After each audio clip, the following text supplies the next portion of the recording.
Yoga day मना रही हैं। और पहले हम अपनी शुरुआत करते हैं दीप प्रज्वलन से। सर से मैं आग्रह करूँगी कि सर आए और मैम आए और दीप प्रज्वलन का कार्यक्रम शुरू करें। उस ईश्वर का आह्वान करें और भावना करें कि हमारे जीवन योग में हो। जो आज हम ये आयोजन कर रहे हैं, ये आयोजन भली भांति फलीभूत हो। सभी मंत्र एक साथ मेरे साथ बोलेंगे। ओम भूर्भुवः स्वः तत्सवितुर्वरेण्यं भर्गो देवस्य धीमहि धियो यो नः प्रचोदयात्।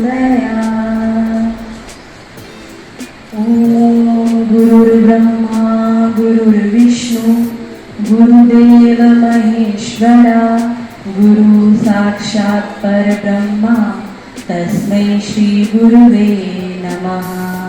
तस्मै श्री गुरुवे नमः। आज मैसूर में 21 जून योगा डे मनाते हुए हमारे प्रधानमंत्री नरेंद्र मोदी जी नजर आए और उन्होंने हमें एक बहुत ही कह सकते हैं एक संकल्प कराया है। और वो संकल्प 25 करोड़ पूरे विश्व में जो योग दिवस मना रहे हैं। आपको जैसे थीम पता ही होगा कि योग दिवस की थीम क्या है। आज के योग दिवस की थीम सभी को पता है, बताएंगे क्या है। योगा फॉर ह्यूमैनिटी, मानवता के लिए योग। तो हमारे माननीय प्रधानमंत्री जी ने भी शुभकामनाएं दी है और सबको कहा है कि योर हेल्थ और वेलबींग दोनों को एक साथ लेकर के चलता है। अभी हमारे सभी अतिथि मंच पर है। हम इन सबका एक बार जोरदार तालियों से स्वागत करते हैं। हमारे बीच में है हमारे माननीय श्री बालकृष्ण सर।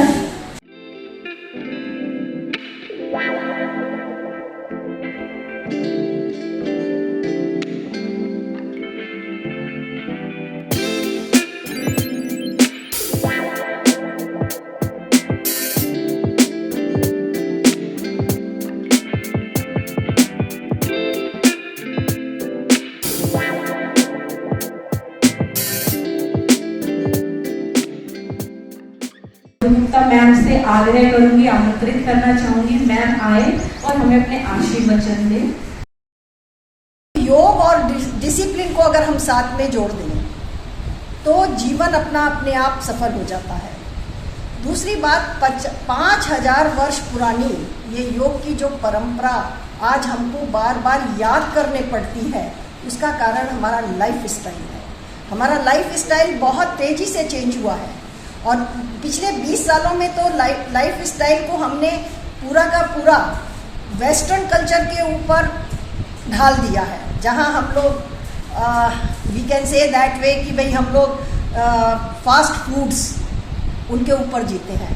अगर हम नॉर्मल जीवन जिए और जो हमारी परंपराओं के हिसाब से जो हमारा दैनिक कार्यक्रम है, अगर हम उसके हिसाब से करें तो मुझे नहीं लगता कि कोई भी स्पेशल डे योगा बनाने की ज़रूरत पड़ेगी।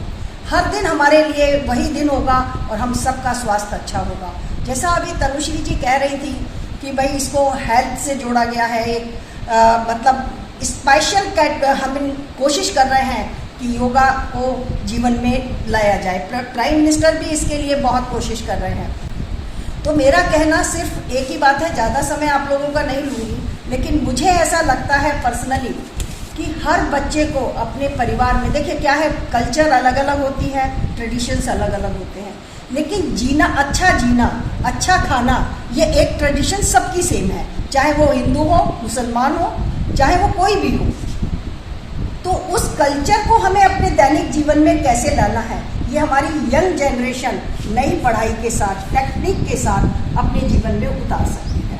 और हमारे जो जेजेटी का योग डिपार्टमेंट है, उसमें अभी तो बहुत सारी क्रीमी टीचर्स हमारे यहाँ हैं, हाईली क्वालिफाइड टीचर्स हैं। तो हमें ये कोशिश करनी चाहिए कि जो हमारे बच्चे हैं वो न केवल ऑनलाइन क्लासेस बल्कि ऑफलाइन क्लासेस से भी यहाँ आए, टीचर्स की जो एक्सपर्टाइज है उसको वो सीखने की कोशिश करें। उससे वो एक अच्छा भविष्य, एक अच्छा परिवार, एक अच्छा समाज, एक अच्छा देश का निर्माण कर सकते हैं, जो हम सबका सपना है। बहुत बहुत धन्यवाद मुझे अवसर देने के लिए। एक पॉइंट बहुत अच्छा लगा मैम ने, एक फास्ट फूड जो आजकल हम सब क्या करते हैं, खाते हैं ना, तो मैं आपका ध्यान खिंचवाना चाहूंगी कि योग में बात कही गई है। हमारे उपनिषदों में, छांदोग्य उपनिषद में एक टर्म आती है पंचकोश। पंचकोश में बताया गया है कैसे कैसे हमारे स्थूल शरीर से, कारण शरीर से स्थूल शरीर का निर्माण होता है। पंचकोश अर्थात 5 कोश, उसमें अन्नमय कोश का सबसे बड़ा रोल होता है। अन्नमय से प्राणमय, फिर मनोमय, फिर विज्ञान में और फिर आनंदमय कोश का निर्माण होता है। तो हमें सबसे ज्यादा जरूरत है अपने अन्नमय कोश को संवारने की, क्योंकि ये बेस है, ये जड़ है। एक बीज बोते हैं तो वो फल देता है। तो अन्नमय कोश, अगर आपको जीवन में खुशियां चाहिए तो सबसे जरूरी मेहनत कहाँ करनी है, अपने खाने पे करनी है। ऐसे मैं आगे बुलाना चाहूंगी जो आज के हमारे मुख्य अतिथि हैं, सर नानक सर को। सर आइए और अपने 2 शब्द बताइए और अपना हमें मार्गदर्शन दीजिए कि कैसे सर ने बहुत सारे पुरस्कार लिए हैं अभी मुझे। ओम ओम ओम। सबको नमस्ते, मेरा नमस्कार और गुड मॉर्निंग।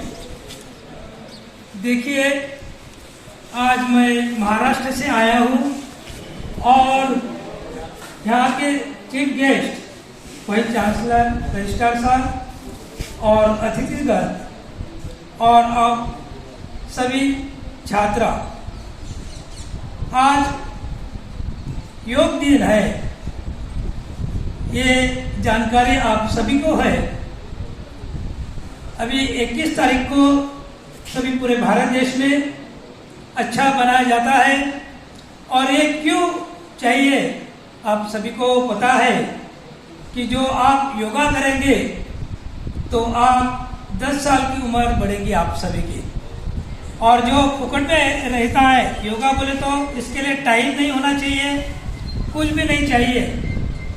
तो सुबह 6 बजे से 7 बजे तक सभी ने योगा करना चाहिए, प्राणायाम करना चाहिए, आसन करना चाहिए।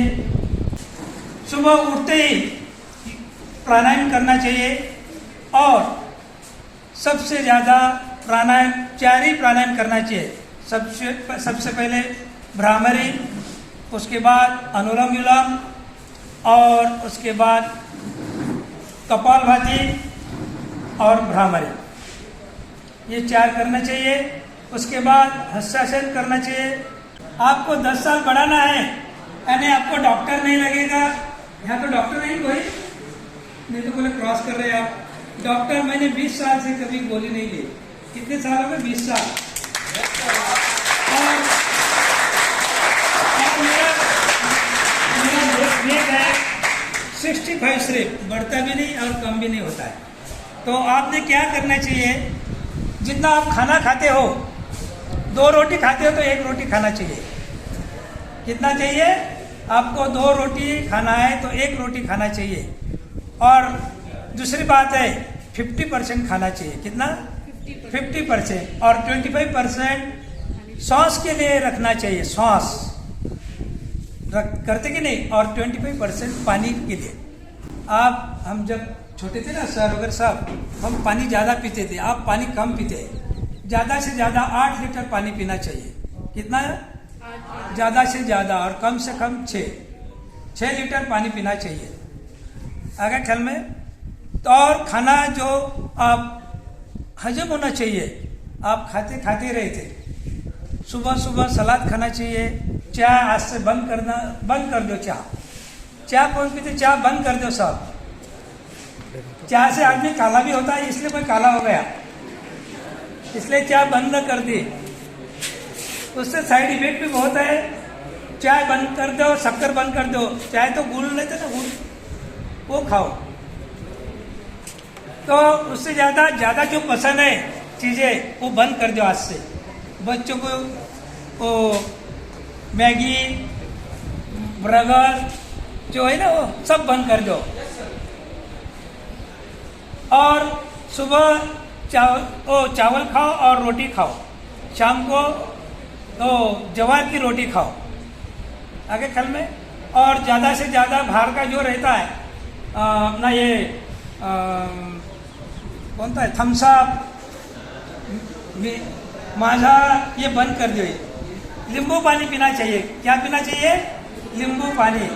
तो ठीक है, फिर आज से आप शुरू करेंगे। आपकी तरफ बहुत हवा अच्छे, इधर बॉम्बे में बहुत पैसे से लेना पड़ता है हवा, पैसा देकर। अभी 10 साल के बाद तो सबको ऑक्सीजन लगेगा, ऑक्सीजन बॉम्बे में, क्योंकि सब गंदगी है, क्योंकि ज़्यादा वहाँ लोग ज़्यादा है। आपकी तरफ बहुत अच्छा लगा। और सबसे अच्छा तो आपकी यूनिवर्सिटी बहुत अच्छी है, यानी साइकोलॉजी और फिजिकली और मेंटली भी ये यूज करते, सही में बहुत अच्छा यूनिवर्सिटी है। तो आप अभी से पढ़ाई शुरू करो और रोज योगा करो, अच्छा रहो, करो योग, रहो निरोग। मेरा आपको सबको बेस्ट ऑफ लक और नमस्ते। सर का बहुत बहुत शुक्रिया। सर डॉक्टर नारायण सर सत्कार, इनके बारे में बता दूं मैं, सर ने गोडवाल विश्वविद्यालय से पीएचडी की है और सर अभी कार्यरत है एज ए कोच मैनेजर के रूप में संत गाडगेबाब अमरावती विश्वविद्यालय में। और सर को कोरोना वॉरियर का अवार्ड भी मिला है और समाज सेवा पुरस्कार भी प्राप्त हुआ है। धन्यवाद सर। अब मैं रामप्रताप सैनी सर को बुलाना चाहूंगी, वो आए और योग दिवस पर अपने आखिरी वचन हम सबको। प्यारे बच्चों, जैसा कि हमारे मुख्य अतिथि सर ने बताया कि योग में किसी प्रकार का कोई पैसा नहीं लगता है, तो हमें वो सब बातें करनी चाहिए जो योग के द्वारा हमारे स्वास्थ्य को लाभ पहुंचाती हैं। शिक्षा बांटने से बढ़ती है, तो हमें योग का भी प्रचार प्रसार करना चाहिए। हमें हमारे तक ही सीमित नहीं रखना चाहिए इसको, हमारे घर परिवार मित्र उनको सबको इसका लाभ बताना चाहिए, ताकि यह और भी अच्छा हो। अनुरोध करना चाहूँगी डॉक्टर महेश राजपूत सर को, वो आए और हमें योग दिवस के उपलक्ष्य में कुछ अच्छी टिप्स दें। आज का दिन सभी लोग योगा डे के रूप में मना रहे हैं, आपको सारा पता भी है।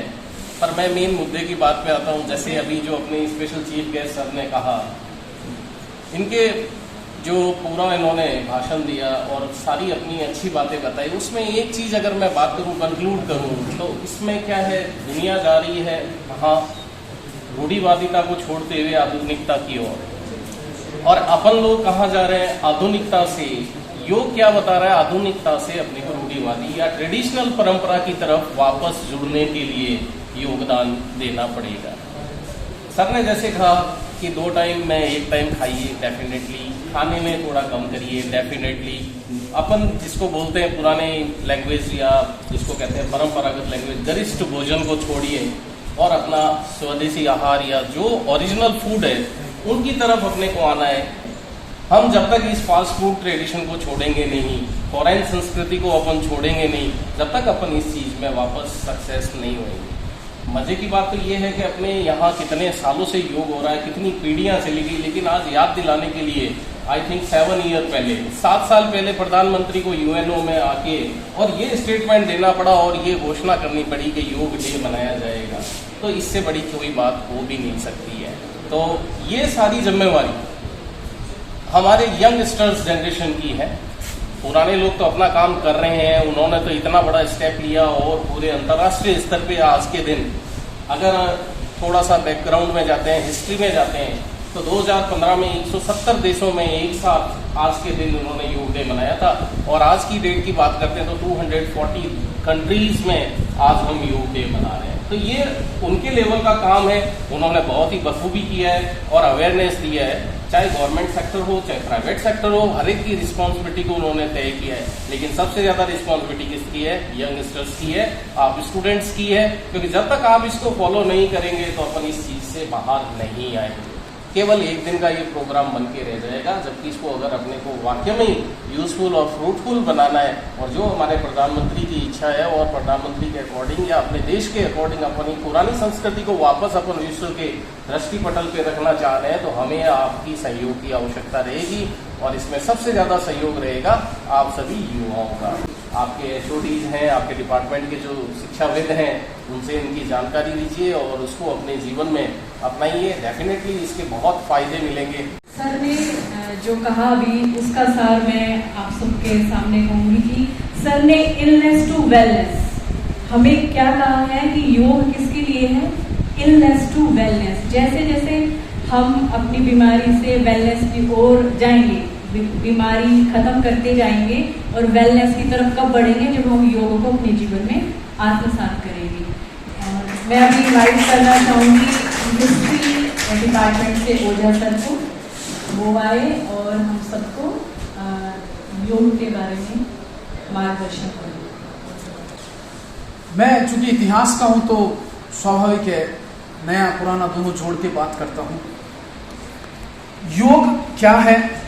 योग का अर्थ है जोड़ना। जैसा कि अभी सर ने एक बात कही थी, पश्चिम की संस्कृति और भारतीय संस्कृति।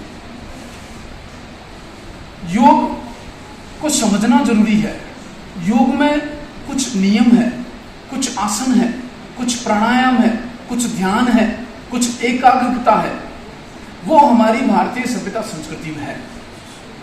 अब सबसे पहले योग के जनक कौन थे?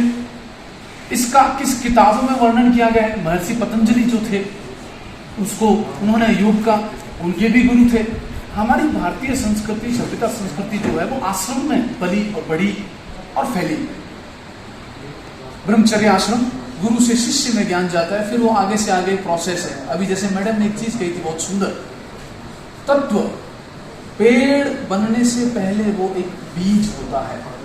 और हमारे शास्त्रों में कहा भी गया है, जैसा खाए अन्न वैसा हो जाए मन, जैसा पिए पानी वैसी हो जाए वाणी।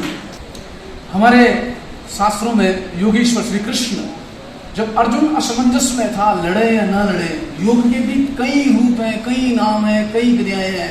जैसे ज्ञान योग, भक्ति योग, कर्म योग, कई उदाहरण है।